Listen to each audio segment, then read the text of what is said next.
Good morning, everybody, and welcome to Jason Mackey's First 10, a quick hit podcast to get you ready for the day.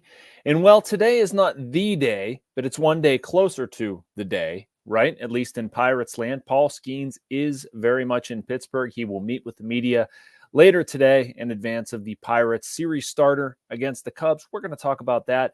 Going to try to peel back the curtain a little bit and talk about the reporting of that, what went into it, what I think the Pirates did, what I think they did well. But we're also going to talk a lot of the Pirates and what they need to get out of this series, something that's important despite Paul Skenes, as great as it is. So we'll get into all of that. But first, I want to remind you that we are sponsored, as always, by the North Shore Tavern. You don't have to be a baseball fan to love it there, but the interior is wall-to-wall Pirates. There are appetizers, entrees, cocktails, and of course, steak and seafood on a sizzling lava stone. Open every day, the North Shore Tavern across from PNC Park is Pittsburgh's home for steak on a stone. All right, so I want to talk a little bit about Skenes coming up. I didn't really get a chance to do this. I had Jay Johnson, the LSU baseball coach, on yesterday, which was awesome. Really appreciate Jay's time, and he was fantastic and patient and awesome as he always is. But the story is Paul Skenes, right? And I wrote in my column that they didn't screw it up, which I stand behind. They didn't. I love the move.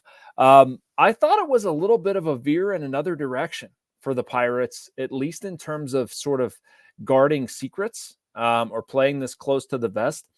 It's interesting covering the Pirates or having covered the Pirates.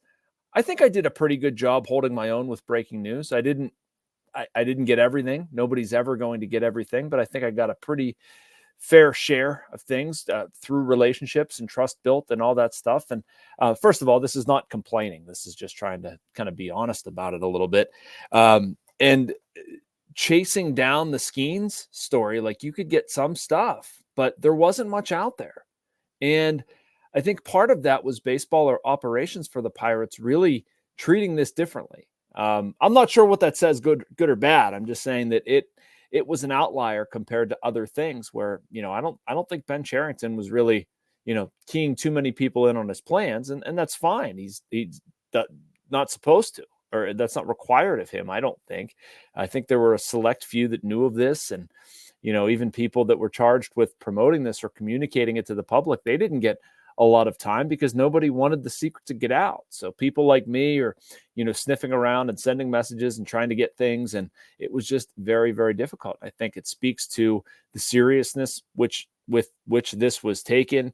And just, sort of knowing what it means. It's been a long, long, long time since someone has come up to the major leagues this fast. Andrew Destin did an awesome job covering that angle, by the way, and just how rapid of an ascent it was. Check out his story at post-gazette.com. But I just found it was a tough nut to crack, and they announced it. You don't see a professional sports team, especially in baseball, get to break their own news very often. But darn it, if the Pirates didn't break their own news on this, it's going to be a lot of fun. Really looking forward to it. I want to get into the actual move now and why I think it makes sense. The Pirates could have waited. Right? Like they could have easily waited and fit into the stereotype to drag this out until Super 2.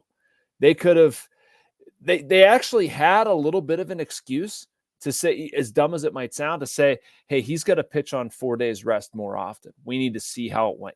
His first start on 4 days rest didn't go very well. Was out of there after 66 pitches or whatever. I think that's an overreaction, right? But I mean, would it surprise you if the Pirates did that? Probably not. And they could have ridden that out for a little bit longer and perhaps make it to mid-June. But they didn't, clearly. What does that tell us?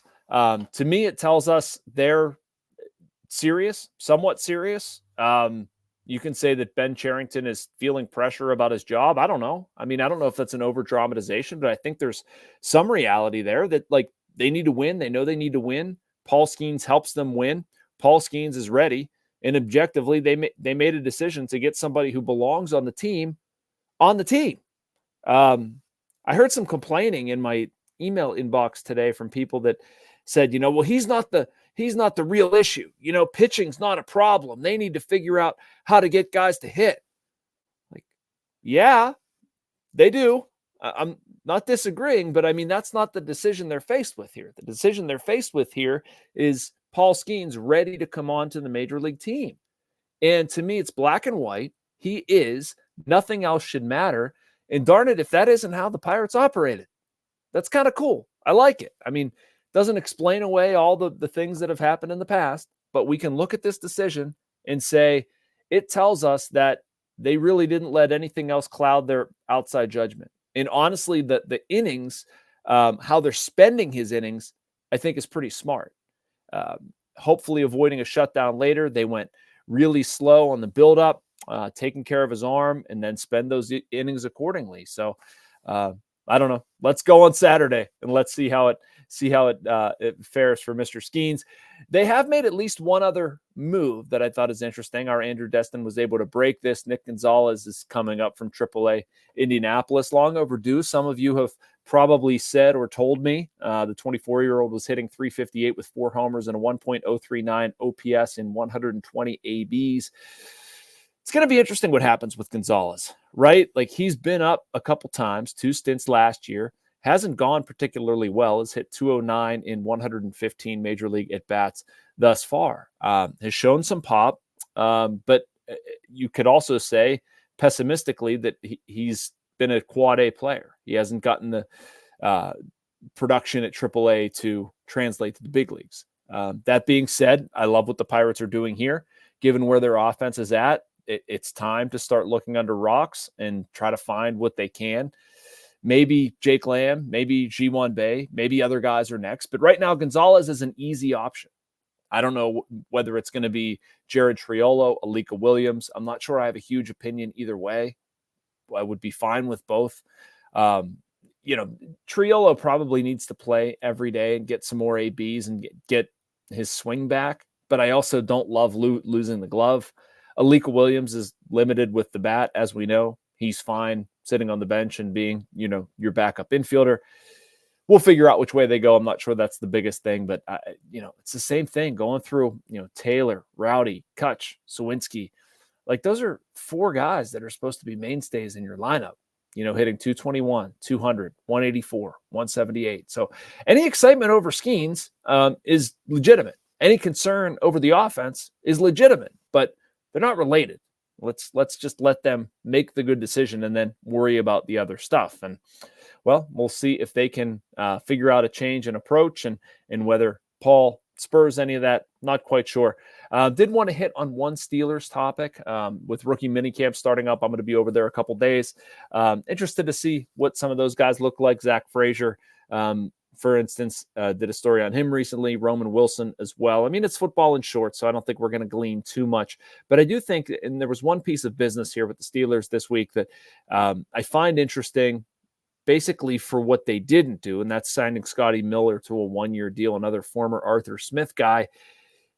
There are a lot of former Arthur Smith guys, and there are a lot of wide receivers who were like the 4 or 5 prototype, right? Like, it's not really a criticism of Scotty Miller. He's fine for what he is. He's entering his 6th NFL season, 17 games last year, 11 catches, 161 and 2 touches. Great. But Van Jefferson, Quez Watkins, Scotty Miller, like, how much are we counting on these guys? That worries me a little bit at this point. I love the draft the Steelers did. I've talked about that on here. I've written as much. I don't know if it could have broken better for them. And I certainly don't take any issue with the Roman Wilson pick. But I keep seeing these kind of like pitter-patter moves to shore up the wide receiver group with Deontay Johnson gone. And I don't feel great about it. Like, to me, that's even cornerback. Like, for this year, I'm okay with it. I'm sort of looking ahead to next year's draft and thinking that cornerback's going to be an important part to get somebody to play alongside Joey Porter Jr. long-term. But right now, right this instant, as we look at week 1 of this upcoming season, schedule release next week, by the way, I can't wait for that. Do you really want to shoehorn in Roman Wilson as your number 2? Like, to me, that's a luxury. You want to start him as a number 3. If he takes more coverage away from Georgie Pickens, if he emerges, if he earns that spot, awesome. Feel great about it. But I'd still like to see them do something else besides Scotty Miller to shore up the wide receivers. We will see if they will. A tease of a final topic is my new obsession with the NBA. I tweeted something on Thursday asking for some recommendations. I was talking to Noah Hiles. He's been my NBA buddy getting me into it a little bit. Going to be watching more playoff games, and you can probably expect to hear a little bit more about the NBA on this podcast. Not that I'm any kind of expert, but I think I want to introduce a little bit of it. Maybe it'll be Noah. Maybe it'll be Mike White. I know he's into some of this stuff. Maybe I can hoodwink him into joining me. But either way, I want to start a little bit of a conversation about that because I think it will be fun. All right. So everybody, make sure you like and subscribe. You can get all the content from me and other Post-Gazette writers. Busy weekend at the ballpark. Hopefully you can make it down there to see Mr. Paul Skenes. I will be there. I have Steelers and Pirates the next 2 days. Looking forward to it. And we'll talk to you back here again on Monday.